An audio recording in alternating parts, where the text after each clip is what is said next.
most haunted house in England, the true story of Borley Rectory.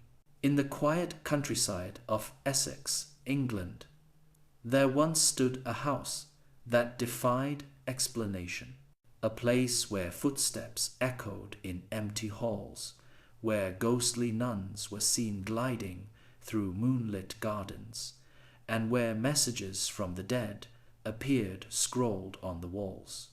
It was known as Borley Rectory, the most haunted house in England. The story begins in 1862, when Reverend Henry Dawson Ellis Bull built a large red brick house beside the ancient Borley Church. The village of Borley was small, isolated, and eerily quiet.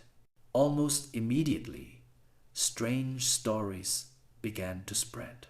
Villagers whispered that long before the rectory stood there, a Benedictine monastery had once occupied the land. Legend said that a monk from the monastery fell in love with a nun from a nearby convent. When their forbidden affair was discovered, the monk was hanged and the nun bricked alive within the convent walls. Centuries later, people claimed to see the nun's ghostly figure wandering the same path near Borley Church, the path now called Nun's Walk, long before Borley Rectory was ever built, long before the first brick was laid in 1862. The land itself already held a secret, one that would echo through centuries. Local legend tells of a Benedictine monastery that once stood near Borley Church. In those cloistered walls lived a young monk sworn to silence and obedience. Not far away, across the river, there was a convent where a nun named Marie Lair lived under vows of devotion and chastity. But fate, or something darker, drew them together. The two met in secret, their love forbidden by every rule of their faith. Letters were passed in the dead of night, whispers of love carried through the chapel's cold stone halls. They dreamed of escaping together, leaving the cloisters behind, to marry in secret and begin a new life. On a moonless night, the monk arranged for a carriage to wait on the lane near Borley. The nun slipped away under her cloak, her rosary clutched tightly in one hand, but their plan was betrayed. Before the couple could reach the road, they were caught by their fellow monks. The punishment was swift and merciless. The monk was hanged from a nearby tree as a warning. The nun, condemned for her sin, was sealed alive within the convent walls, her cries echoing for days before falling silent. From that moment on, the legend says, her spirit could never rest. Villagers began to speak of a ghostly nun in black, drifting silently across the fields near Borley Church at twilight, her pale face turned toward the horizon, the direction of the road where she and her lover were meant to flee. Always searching, always alone. And so, when Reverend Henry Dawson Ellis Bull built his rectory on that very same ground in 1862, some believed he had awakened something ancient, something bound to the earth by heartbreak and betrayal. From that day on, Borley Rectory would never know peace. When Reverend Bull moved his family into the rectory, it wasn't long before the haunting began. The Bull children often saw a nun in black, walking slowly along the garden path at dusk. When they tried to approach her, she vanished. Visitors heard phantom footsteps in empty hallways, whispers in the night, and knockings on the walls that seemed to answer questions. Reverend Bull, strangely unbothered, even built a summer house overlooking the garden just so he could watch the ghostly nun's path in peace. After Reverend Bull's death in 1892, his son, Reverend Henry Harry Bull, took over. He and his family also experienced the haunting bell ringing by itself, voices calling out their names, and doorbells that chimed when no one was there. In 1927, Reverend Harry Bull died inside the house, and soon after, the activity intensified. A year later, Reverend Guy Smith and his wife moved into Borley Rectory. Almost immediately, Mrs. Smith discovered a skull of a young woman wrapped in brown paper inside a cupboard.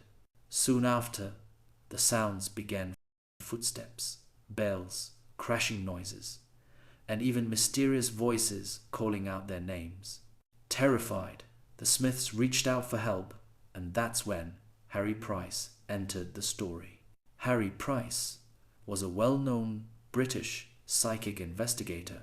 In 1929, he visited Borley Rectory, bringing with him reporters, psychics, and scientific equipment. Almost immediately, the haunting seemed to respond to him. Bricks flew across rooms, bells rang on their own, and strange messages appeared on walls. One read, "Marianne, please help me." It was directed toward Marianne Foister, the new resident of Borley Rectory. These messages were set to appear on walls, pieces of paper, or the backs of mirrors, and they would fade and reappear over time, sometimes changing slightly in wording. They were not carved or scratched into the walls. They were written, usually in what looked like pencil or graphite, sometimes charcoal, and occasionally a reddish-brown substance that no one could quite identify. Witnesses reported that new words or letters would form slowly before their eyes, as if an invisible hand were writing them. The handwriting was uneven and childlike, and always seemed to be directed at Marianne Foister, the rector's wife. In 1930, Reverend Lionel Foister and his wife Marianne moved in. Their time at the rectory was a nightmare. Objects flew across rooms, windows shattered, and Reverend Foister was thrown from his bed by unseen hands. Marianne claimed she was slapped, scratched, and even locked in rooms by invisible forces. Messages continued to appear on the walls in a scrawled, desperate handwriting, as if someone was begging her for help. Marianne light mass prayers. "Please help get me out." Price believed the messages were from the ghostly nun still trapped and crying out for peace. In 1939, tragedy struck. The rectory caught fire, allegedly after a lamp overturned in the hallway. As the house burned, onlookers claimed to see a figure of a nun staring from an upstairs window, though no one was inside. After the ruins cooled, Harry Price returned and discovered something chilling. He excavated the cellars and found a woman's skull, which he believed might have belonged to the nun from the old legend. The remains were later given a Christian burial, but even that did not stop the strange activity. Locals reported lights, phantom footsteps, and bell sounds continuing in the ruins for decades afterward. Today, Borley Rectory no longer stands. It was completely demolished after the fire, but the legend lives on. Investigators, skeptics, and believers still debate whether Borley was truly haunted or if it was a combination of hysteria, trickery, and the power of belief. But those who visited, those who heard the footsteps, saw the ghostly nun, and read the messages on the walls, they were convinced. "There are more things in heaven and earth," one of them wrote, "than are dreamt of in our philosophy." And so, even now, when the fog rolls over the quiet churchyard at Borley, some say they can still see her, the nun of Borley, walking silently through the garden that no longer exists, searching for the peace she was never allowed to have. Whether myth, madness, or the restless dead, the story of Borley Rectory remains one of the most mysterious hauntings ever recorded. A house built for faith, claimed by fear, and remembered as the most haunted house in England.